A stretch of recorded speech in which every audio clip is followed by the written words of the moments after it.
Yan guys, meron tayo ditong sample ng original na Pia horn. Ito yung original na packaging ng Pia horn. Kung napapansin nyo, ayan, may nakalagay na scratch to verify.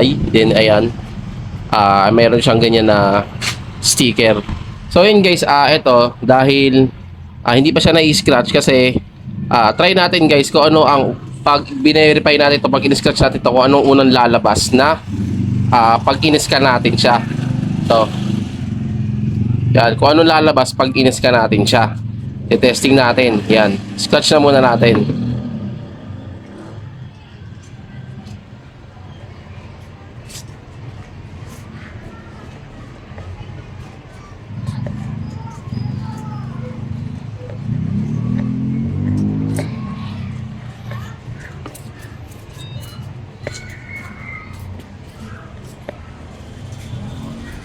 Tapos ngayon, scan na natin.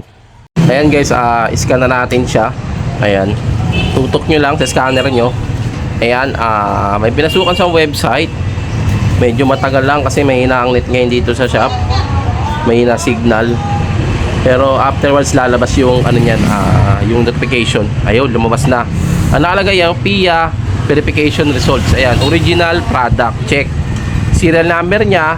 Tapos nakalagay, this is a genuine PIA product. Tapos yung anong code, Japan ba yan? Ayan. Ibig sabihin yan guys, yung product nyo nabili nyo, yung PIA na nabili nyo ay original. Kasi kapag hindi siya original, hindi siya may scan ng ganyan. Yan. So ngayon alam niyo na guys. So yun guys, ang ibig sabihin nun ay itong PIA na nabili natin ay original. So ganoon lang ang gagawin nyo guys, i-scan nyo lang siya. Dapat ganoon na lumabas. Kasi pag hindi ganoon na lumabas, ay malamang sa malamang nabudol po kayo. Yan. Okay lang sana guys kung mabibili nyo ng 300, 400, 500. Pero kapag nabili nyo ng mga 900 to 1,000 to 1,200, tapos ganun lang pala bili nyo peke, ay talagang nabudol kayo. Kaya ingat sa mga binibilan nyo shop. Kailangan syempre yung kilala nyo shop talagang legit nagbibenta ng mga original na product. So yun.